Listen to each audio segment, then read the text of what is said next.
ಸಂಭ್ರಮವನ್ನು ಆಚರಿಸ್ತಾ ಇದ್ದೀವಿ. ಇದಕ್ಕೆ ಮೈಸೂರು ನಗರ ಜನತೆ, ಅದರಲ್ಲೂ ಇಟ್ಟಿಗೆ ಗುಂಟಿನ ನನ್ನ ಬಾಂಧವರು ಎಲ್ಲರೂ ತುಂಬ ಎಲ್ಲ ರೀತಿಯಲ್ಲಿ ಸಹಾಯ ಮಾಡಿ ಕೆಲಸವನ್ನು ಮಾಡಿ ಇವತ್ತು 100ನೇ ವರ್ಷದ್ದು ಅದ್ಧೂರಿಯಾಗಿ ಮಾಡ್ತಾಯಿದ್ದೀವಿ. ಹಿಂದೆ ಅದೇ ನಾನು ಹೇಳಿದ್ನಲ್ಲ, ಭಾಳ ಸಣ್ಣದಿಂದ ಹೋಗಿ ಇವತ್ತು ಅದ್ಧೂರಿಯಾಗಿ ಹೋಗ್ತಾ ಇದೆ. ಹಿಂದೆನೂ ಇದೇ ರೀತಿ ಎಲ್ಲ ಮಾಮೂಲಿ ಕರಗ ಬರ್ತಿತ್ತು, ಅದು ಮೈಸೂರು ನಗರ ಸುತ್ತ ಬರ್ತಾಯಿತ್ತು. ಎಲ್ಲ ಜನ ಕಡಿಮೆ ಜನ ಬರ್ತಿದ್ರು, ಇವತ್ತು ವಿಪರೀತ ಜನ ಬರ್ತಾ ಇದ್ದಾರೆ. ಎಲ್ಲ ಮೊದಲು ಒಂದು ಕಮ್ಯುನಿಟಿಯರು ಮಾತ್ರ ಮಾಡ್ತಾಯಿದ್ರು, ಇವತ್ತು ಎಲ್ಲ ಕಮ್ಯುನಿಟಿಯರು ಸೇರ್ಕೊಂಡು ಒಮ್ಮತದಿಂದ ಮಾಡ್ತಾಯಿದ್ದಾರೆ.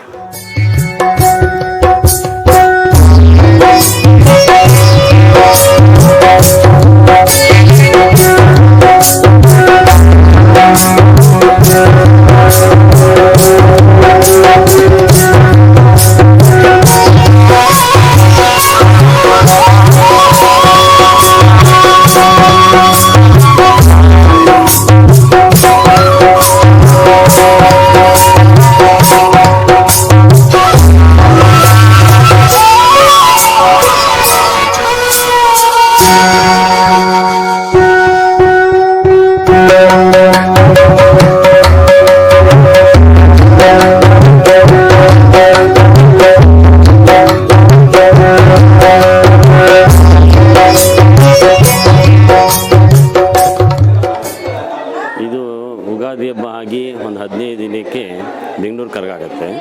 ಅದಾಗಿ 15 ದಿನಕ್ಕೆ ಮೈಸೂರು ಕರಗ ಆಗುತ್ತೆ. ಈ ಮೈಸೂರು ಕರಗದಲ್ಲಿ ವಿಶೇಷವಾಗಿ ಏನಪ್ಪ ಅಂದರೆ ಮಾರಿಕಾಂಬ ಮತ್ತು ಚಾಮುಂಡೇಶ್ವರಿ ಕರಗ ಮಹೋತ್ಸವ. ಇವತ್ತಿಗೆ ಕರಗ ಮಹೋತ್ಸವ ಮೆರವಣಿಗೆ ಪ್ರಾರಂಭ ಆಗಿ ಸಿಟಿ ಕಡೆ ಹೋಗಿ 100 ವರ್ಷ ಆಗಿದೆ. ಇದು ಪ್ರಾರಂಭ ಆಗಿದ್ದು ಯಾವಾಗ ಶುರು ಆಯಿತು ಅನ್ನೋದು ಇನ್ನೂ ಇತಿಹಾಸ ಯಾರಿಗೂ ಗೊತ್ತಿಲ್ಲ. ಸಣ್ಣ ಗ್ರಾಮದಲ್ಲಿ ನಡೀತಾ ಇದ್ದು ಈ ಕರಗ ಮಹೋತ್ಸವ ಇದು ವಿಶೇಷವಾಗಿ ಆಚರಿಸ್ತಾ ಬಂದಿದೆ. ಇದು 4 ದಿನಗಳು ಆಚರಿಸ್ತೀವಿ. ಒಂದು ಮಾರಿಕಾಂಬ, ಒಂದು ಚಾಮುಂಡೇಶ್ವರಿ ಅಂತ. ಅದು ಮನೆಗೂ 3 ದಿನ ಪೂಜೆಗೆ ಹೋಗುತ್ತೆ. ಪ್ರತಿಯೊಬ್ಬ ಭಕ್ತಾದಿಗಳು ಮನೆಯಲ್ಲಿ ದೇವರನ್ನ ಕರೆಸ್ಕೊಂಡು ಹಾಗೆ ಭಕ್ತಿಪೂರ್ವಕವಾಗಿ ಪೂಜೆಯನ್ನು ಮಾಡ್ತಾರೆ. ನಮ್ಮ ಯುಗಾದಿ ಹಬ್ಬ ಆದಮೇಲೆ ಮಳೆಗಾಲಕ್ಕೆ ಮುಂಚೆ ಆಚರಿಸೋದು. ಅವಾಗೆಲ್ಲ ಕಡೆ ಬೇಸಿಗೆ ಕಾಲದಲ್ಲಿ ನೀರಿಗೆ ಮಳೆ ಎಲ್ಲರಿಗೂ ಅಭಾವ ಇರುತ್ತೆ. ಆಮೇಲೆ ಎಲ್ಲ ಜೀವರಾಶಿಗಳಿಗೂ ರೋಗಗಳು ಬರೋ ಟೈಮ್ ಇರುತ್ತೆ. ಅವಾಗ ರಕ್ಷಣೆಗೋಸ್ಕರವಾಗಿ ತಾಯಿ ಮೊರೆ ಹೋಗ್ತಾರೆ. ಮಳೆ ಬಂದರೆ ಸಮೃದ್ಧಿಯಾಗಿ ಎಲ್ಲ ಬೆಳೆ ಗಿಡವಾಗುತ್ತೆ. ಪ್ರಾಣಿ ಪಕ್ಷಿಗಳಿಗೆ, ಮನುಷ್ಯರಿಗೆ ಎಲ್ಲದಕ್ಕೊಂದು ಆಹಾರ ಒದಗಿಸುತ್ತೆ. ಅದನ್ನು ತಾಯಿ ಮೊರೆ ಹೋಗ್ತಾರೆ, ಎಲ್ಲರೂ ಭಕ್ತಿಪೂರ್ವಕ ಆಚರಿಸ್ತಾರೆ. ಮಳೆ ಯಾವಾಗ ಸಮೃದ್ಧಿಯಾಗಿ ಬರುತ್ತೋ ನಾವು ಸಮೃದ್ಧಿಯಾಗಿ ಬೆಳಿಬೋದು. ಹಾಗೆ ಭಕ್ತಿಪೂರ್ವಕ ಮಾಡ್ತಾರೆ. ಹೀಗೆ 18ನೇ ತಾರೀಕು ವಿಶೇಷವಾಗಿ ಈ ಮೆರವಣಿಗೆ ಸಿಟಿಲಿ ಹೋಗುತ್ತೆ. ಅದು ಸಂಜೆ ದೇವರು ಮೆರವಣಿಗೆ ಹೋಗಿ ಮಾರನೇ ಬೆಳಗ್ಗೆ ಬರುತ್ತೆ. ಎಲ್ಲ ಮುಹೂರ್ತದಲ್ಲೂ ಪೂಜೆ ಸ್ವೀಕರಿಸಿ ಮಾರನೇ ದಿನ ಬೆಳಗ್ಗೆ ದೇವಸ್ಥಾನದಲ್ಲಿ.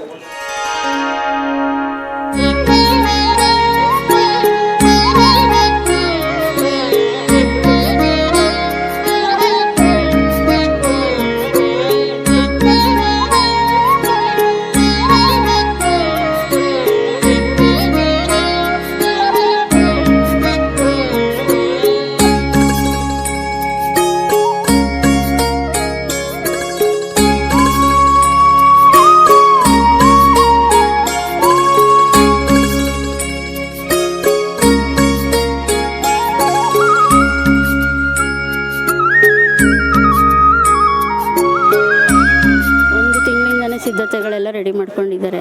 ನಮ್ಮ ಕಡೆಯಿಂದ ಕ್ಲೀನಿಂಗ್ ಆಗಲಿ ಏನೇ ಆಗಲಿ ಎಲ್ಲ ನಮ್ಮ ಕಡೆಯಿಂದನೂ ನಾವು ಮಾಡ್ತಾಯಿದ್ದೀವಿ. 1 ತಿಂಗಳಿಂದ ನಡೀತಾ ಇದೆ. ಇದು ತಾಯಿ ಬಂದು ತುಂಬ ಶಕ್ತಿವಾದ ದೇವರು. ಮಹಾರಾಜರು ಆ ಕಾಲದಲ್ಲಿ ಅವ್ರ ಜಾಗ, ಅವ್ರು ಕೊಟ್ಟಿರೋ ಜಾಗ.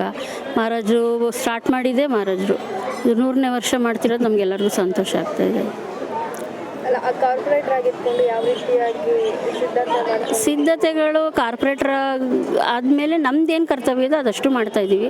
ಅದಕ್ಕೆ ಮುಂಚೆ ಏನು ಮಾಡಬೇಕು ಅದೇ ಥರನೇ ಇದ್ದೀವಿ. ಅಂಥದ್ದೇನು ಇದಿಲ್ಲ. ಆಗಲೂ ಹೆಂಗೆ ಮಾಡ್ಕೊತಾ ಇದ್ವಿ ಈಗಲೂ ಅದೇ ಥರ ಮಾಡ್ತಾಯಿದ್ವಿ.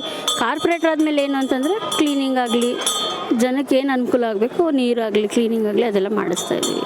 ನಮ್ಮ ಕಡೆಯಿಂದ ಮಾಡಿಸ್ತಾಯಿದ್ದೀವಿ. ತಾಯಿನ ನಮ್ಮದವರು ಯಾವತ್ತೂ ಕೈ ಬಿಟ್ಟಿಲ್ಲ.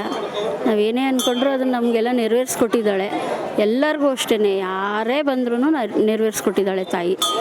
ನಂಬಿಕೆ, ಎಲ್ಲರಿಗೂ ನಂಬಿಕೆ ಇದೆ. ಯಾವುದ್ಯಾವುದೋ ಊರಿಂದ ಎಲ್ಲ ಬಂದು ಹರಕೆ ಕಟ್ಕೊಂಡು ಹೋಗ್ತಾ ಇದ್ದಾರೆ.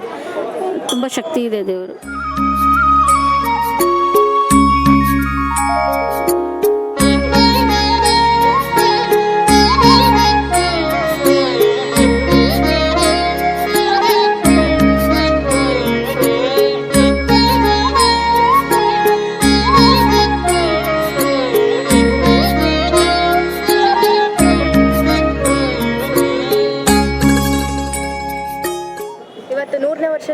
ನಡೀತಾ ಇದೆ, ಸಿದ್ಧತೆ ಎಲ್ಲ ಹೇಗಿದೆ? 3ನೇ ವರ್ಷದ ಕರ್ಗ ನಡಿಬೇಕಾದ್ರೆ ನಾವೆಲ್ಲ ಇದ್ದೀವಿ ಅನ್ನೋದಕ್ಕೆ ನಮಗೊಂದು ತುಂಬ ಹೆಮ್ಮೆ ಅನ್ನಿಸ್ತೈತೆ, ಪುಣ್ಯ ಅನ್ನಿಸ್ತೈತೆ ನಮಗೆ.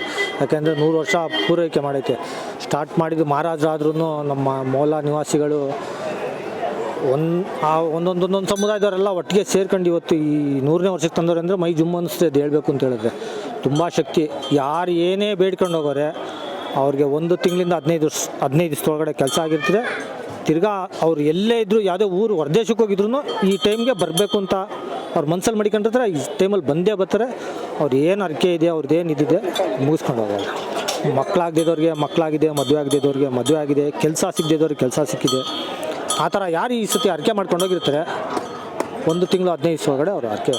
ನೀವೇನಾದರೂ ಹರಕೆ ಮಾಡ್ಕೊಂಡಿದ್ರಾ? ನಾನು ಅರ್ಕೆ ಮಾಡ್ಕೊಂಡಿರಲಿಲ್ಲ. ಆದರೆ ಆ ದೇವ್ರಿಗೆ ನಂಬಿದ್ದು ನಗರ ಪಾಲಿಕೆ ಸದಸ್ಯರು ಅನ್ನೋ ಒಂದು ಸ್ಥಾನ ಸಿಕ್ಕಿದೆ. ಆ ದೇವ್ರಿಗೆ ನಾವು ಒಂದು 5 ವರ್ಷ ಕರ್ಗ ಹೊತ್ತಿದ್ದೀವಿ.